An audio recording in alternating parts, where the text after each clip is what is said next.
Hey everybody, Tim and Nudge. Great. Here for tonight's episode of Star Trek Strange New Worlds, Season 2, Episode 1, The Broken Circle. I made it through the first season. We're on to the second. Awesome. I really liked the start of this. And then it kind of lost me a little bit, and then I got back into it. There was like this weird lull, just like Nudge's yawn. So the whole opening scene where it takes place like directly after Una #1 is arrested and Pike is off to the rescue and Spock is in charge. I was like, hey, this is cool. And then it immediately went nowhere. And I was like, okay, so I'm assuming that's going to just be part of the next episode or something, because it's really weird to just write your character out of that. Some nice little references is Spock as he's getting stressed out. Since Nudge left me, I'll scoot over.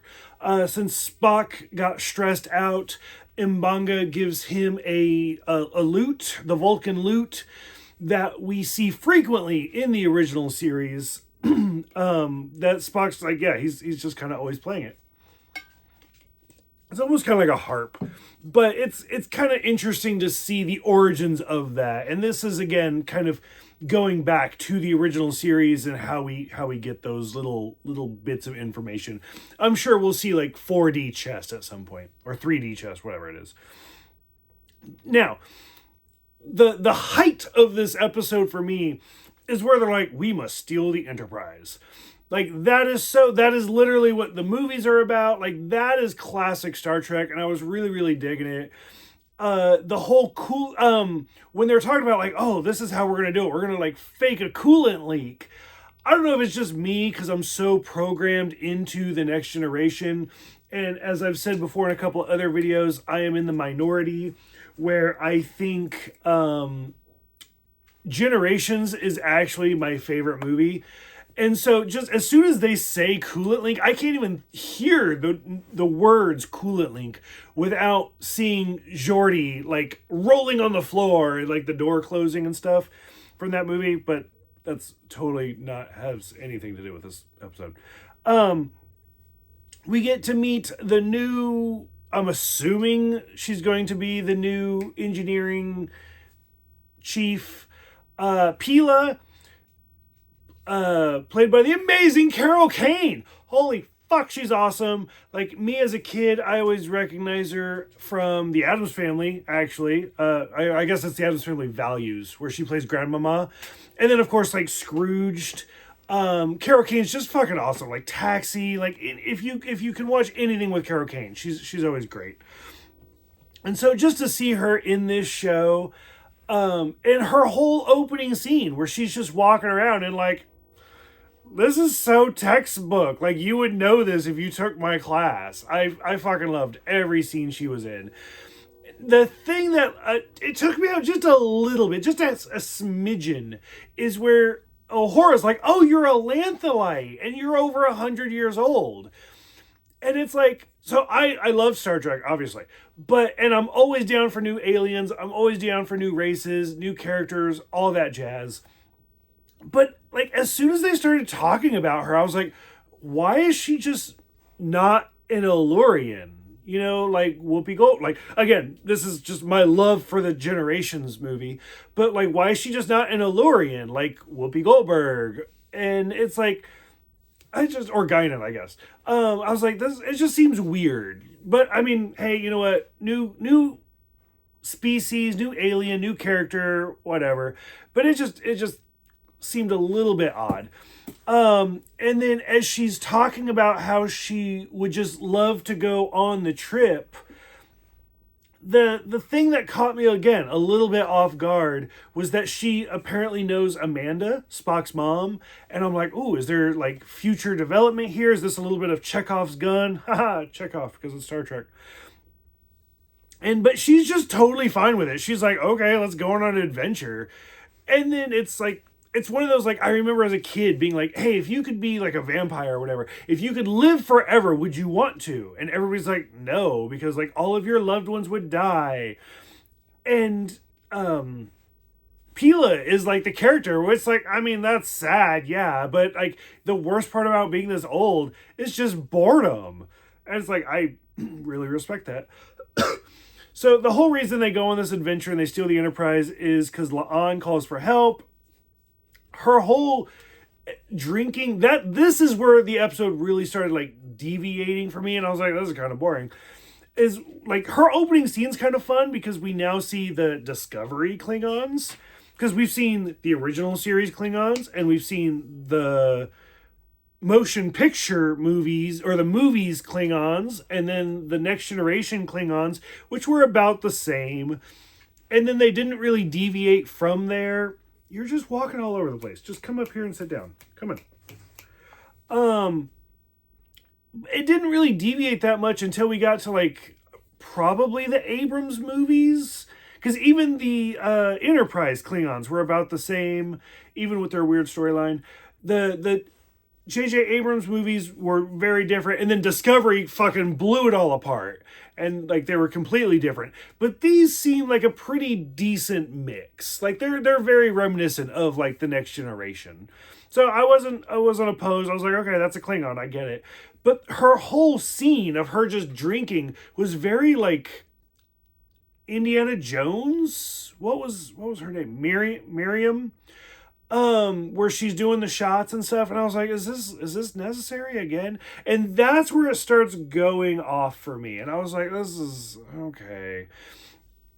We get to learn a little bit more about Mbenga, and like evidently his, like, I'm assuming POW experiences with the Klingons.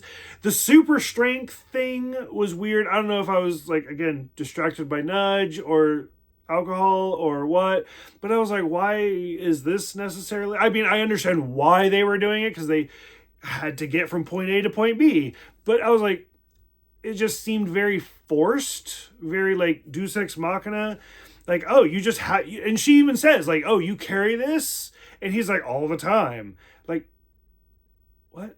Okay. I liked the Morse 2 reference, because Morse code is one of those things, kind of like Braille, I feel like I should learn.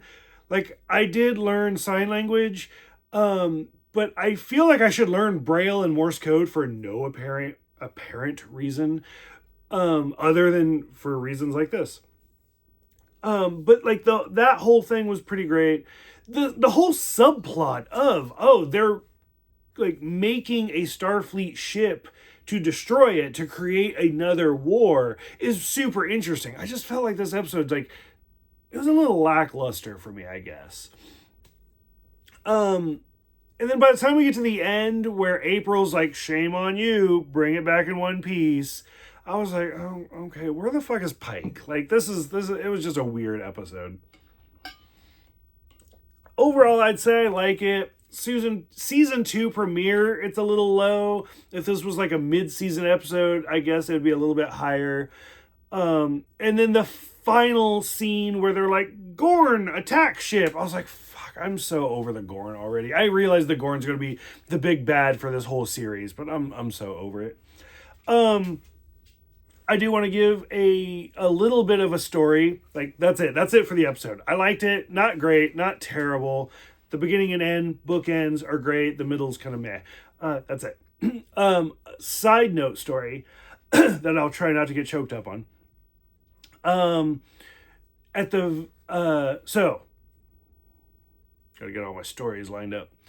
I am not a rich person. I am very poor, and I love entering contests, and I sometimes win things in these contests, like concert tickets or something like that.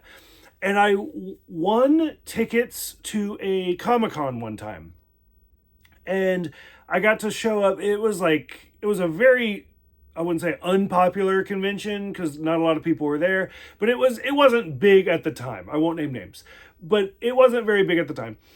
And I got to go in like an hour early to kind of walk around, and I had like no money. Like I was not getting a signature, I was not getting a picture, I wasn't getting souvenirs, I wasn't getting anything. I was just there to like, I'm here. And as I was wandering around a little bit early, I got to meet some people. And for example, Lou Ferrigno was there, the original Incredible Hulk. Again, knowing sign language, it was kind of fun. Barry Bostwick was there, who was actually selling like signed copies of underwear. And I was like, oh my God, I wish I had money. But like, I got to like see these people.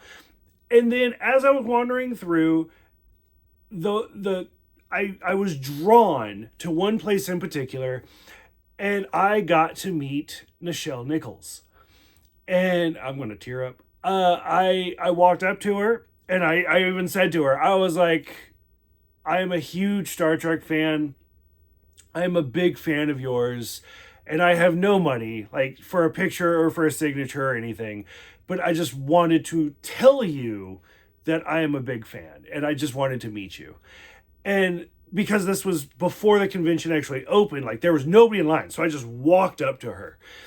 And she was like, sweetheart, that's so nice, and I really, really appreciate you. And she shook my hand, and it was really nice. It was just a sweet, memorable moment with no proof. And then when she passed away, like I was really sad because she's a Star Trek icon. And I was like, I even told my husband when she died, I was like, I met that woman. Like, she's so nice. And so when this episode ended, and it says like for Nichelle, because this is the first episode to come out after she had passed away, like it touched home a little bit. It was bittersweet. So they had their own memorable memorial for her, all hailing frequencies open or whatever it said at the bottom. That is my story, like where I met her for like 10 seconds just to say, hey, you're great, thank you. And she was like, you're great for being a fan, thank you. And then we parted ways. That was it. But she was really great. And I do think the Uhura in this show is also doing very well. I think she's making it her own role. I think the last time Nichelle Nichols was Uhura was the Tim Russ movie. Was it For Gods and Men? I think I did a video of that. Don't even remember. But if you guys haven't seen it, I'd recommend checking it out just for her. But yeah, so I'm curious what you guys think going into season 2. Again, I realize I'm behind everybody. What did you guys think of the season premiere itself? What do you think of the new character of Pila? What do you think of Spock stealing the Enterprise, as we've seen Kirk do so many times? What do you think of the Klingons? Is that it? What do you think of the Gorn? I'm so fucking sick of the Gorn. If you guys bring up the Gorn, I'm going to be so mad, but I will respond to you. And then I'm curious if you guys have any stories of Nichelle Nichols. Let me know if you guys got questions for Nudge. She's, I guess, interested. Thank you guys for everything. Thank you guys for watching and subscribing. Thank you guys especially for commenting. I love interacting. And I will see you guys. What the fuck is that title? I'm going to butcher the shit out of this. I will see you guys next time for Ad Astra per Aspera.